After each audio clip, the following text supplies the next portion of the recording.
तो बच्चों आज हम देखने वाले हैं मीथेनॉल के बारे में देखने वाले हैं। तो मीथेनॉल की उपयोगिता देखेंगे और इसके बारे में थोड़ा डिटेल में जानेंगे। तो ये जो टॉपिक है आपके अल्कोहल फिनॉल ईथर वाले चैप्टर से लिया गया है, क्लास 12 केमिस्ट्री के। तो मीथेनॉल का जो फॉर्मूला होता है वो होता है CH3OH। यहाँ पे ऑल लगा हुआ है, अल्कोहल समूह लगा हुआ है और एक कार्बन की चैन लगी, तो इसे मीथ बोलेंगे, मीथेन बोलेंगे। तो ये मिलकर बन जाएगा मीथेनॉल। तो सबसे पहले 2 पॉइंट देख लेते हैं, उसके बाद इसकी उपयोगिता देखेंगे। तो इसके पहले पॉइंट में दिया हुआ है कि मीथेनॉल को कास्ट स्थिर के नाम से भी जाना जाता है, यानी कि जो मीथेनॉल होता है उसको कास्ट स्थिर के नाम से भी जाना जाता है।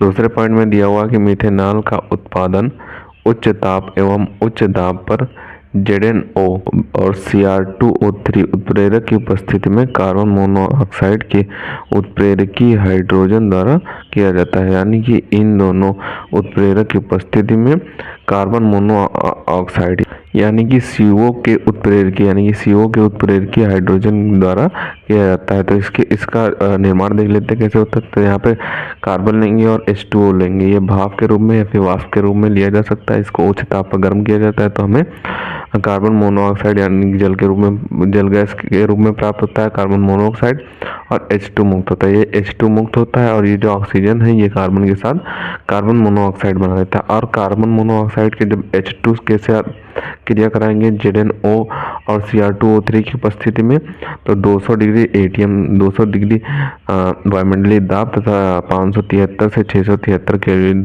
ताप पर हम जब गर्म करते हैं तो हमें यहाँ पे प्राप्त होता है CH3OH, यानी कि मीथेनॉल प्राप्त होता है। CH3OH हमें प्राप्त हो जाता है। तो यही हमारा CH3 निर्माण की विधि हो जाएगी।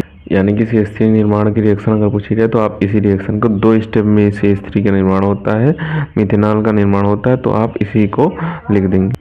यानी कि CH3OH का निर्माण होता है। यानी कि अगर आपसे पूछा जाए कि CH3 का निर्माण कैसे होता है तो 2 स्टेप में रिएक्शन करा कर दिखा देंगे तो आपका सही हो जाएगा। तो अब हम देख लेते हैं मीथेनॉल की उपयोगिता देख लेते हैं। तो मीथेनॉल की उपयोगिता में पहली उपयोगिता दी हुई है कि जो मीथेनॉल होता है यह एक रंगीन द्रव के रूप में होता है, रंगीन होता है और द्रवित होता है।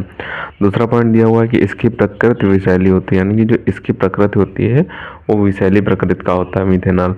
तीसरे पॉइंट में लिखना है मीथेनॉल की थोड़ी सी मात्रा का उपयोग से अंधापन हो सकता है, यानी कि अगर मीथेनॉल का थोड़ा सा उपयोग कर लिया जाए तो उसके उपयोग से ही अंधापन आ जाता है, और इसकी ज़्यादा मात्रा के उपयोग से थोड़ी सी मात्रा से ज़्यादा उपयोग कर लेंगे अगर तो व्यक्ति की मृत्यु भी हो सकती है। अब यहाँ पे चौथा पॉइंट आपको लिखना है कि मीथेनॉल का उपयोग पेंट में विलायक के रूप में किया जाता है, यानी कि जो मीथेनॉल होता है इसका उपयोग किया जाता है पेंट में, यानी कि जो पुताई में यूज होता है पेंट, उसमें विलायक के रूप में किया जाता है। जो विलायक के रूप में मिलाया जाता है उसमें मीथेनॉल का उपयोग किया जाता है।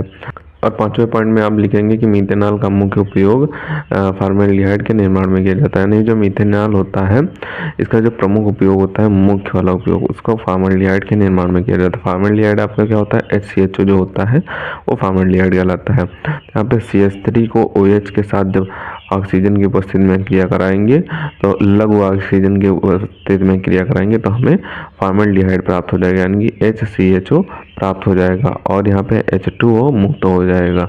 तो यहाँ पे जो हमारा मीथेनॉल की जब क्रिया कराएगी लघु ऑक्सीजन की उपस्थिति में तो हमें क्या प्राप्त हो जाएगा, फॉर्मेल्डिहाइड प्राप्त हो जाएगा। ये एक मुख्य प्रयोग होता है मीथेनॉल का, जो कि आपको 5वें पॉइंट में लिख देना है। तो ये आपकी मीथेनॉल की उपयोगिता हो जाएगी। मीथेनॉल की डिफिनीशन हमने आपको बता दी कि मीथेनॉल बनता कैसे है और इसका दूसरा नाम क्या होता है। तो इसी को आपको अगर लिख देंगे 2 या 3 नंबर में पूछा जाएगा टॉपिक, 3 नंबर में ज़्यादातर पूछा जाएगा, क्योंकि एक पेज का आप लिख देंगे 3 नंबर में तो आपको 3 नंबर मिल जाएंगे। तो सबसे पहले आप इसका ऊपर से स्क्रीनशॉट कर लें, बचे हुए पार्ट का स्क्रीनशॉट करें, तब नीचे वाले पार्ट का भी आप स्क्रीनशॉट कर लें। तो इसे आपको अच्छे तरीके से तैयार कर लेना है। एक इंपॉर्टेंट क्वेश्चन है, कभी कभी आपके एग्जाम में पूछ दिया जाता है, तो इसे अच्छे तरीके से तैयार कर लें। मिलते हैं किसी नए वीडियो में नए टॉपिक के साथ, तब तक के लिए धन्यवाद। और अगर अभी तक आपने हमारे चैनल को सब्सक्राइब नहीं किया है तो सब्सक्राइब जरूर कर लें, क्योंकि हम इसी तरीके से क्लास 12 से रिलेटेड इंपॉर्टेंट टॉपिक पर वीडियो डालते रहते हैं।